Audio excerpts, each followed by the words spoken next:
बुद्ध जयन्तीको अवसरमा म चाहिँ यहाँ यति बेला बौद्धनाथ क्षेत्रमा छु। रातको 10 बज्न लागिसकेको छ। 10 बज्नै लाग्दाखेरि पनि मान्छेहरूको भिड चाहिँ अलिकति पनि कमी भएको छैन। स्वदेशी तथा विदेशी पर्यटकहरू चाहिँ यहाँ पूरा गर्नेदेखि लिएर धार्मिक कार्यक्रममा सहभागी भइरहेको देखिएको छ। तपाईहरु पनि यहाँ उपस्थिति कतिजना त हुनुभएको होला, उपस्थिति नहुनुभएकाहरू पनि आज देख्न सक्नुहुनेछ के भएको छ भनेर, यहाँ कस्तो देखिएको छ भनेर। हेर्नुहोस् त रातिको 10:30 बजे पनि यहाँ मान्छेको भिड चाहिँ कति पनि कम भएको छैन। आज निकै सुन्दर पनि देखिरहेका छौँ हामीले बौद्धनाथ क्षेत्र। यहाँ चाहिँ नयाँ कलर गरिएको छ अनि सुन्दरहरू पनि फेरेको छ, त्यसैले झन् रमाइलो देखिरहेका छौँ।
आज हामीले पुरै तामाङ जुवारी गाइरहेको पनि देखिरहेका छौँ।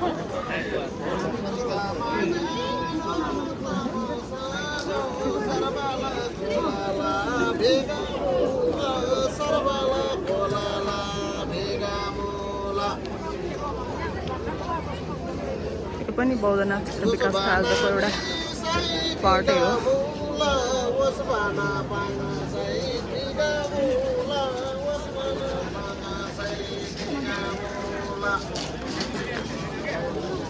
हेर्नुहोस् 10:30 बजे हुन लागिसकेको छ।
सुन्दर बौद्धनाथ क्षेत्रलाई तपाईहरुले हेर्न सक्नुहुन्छ रातको समयको दृश्य।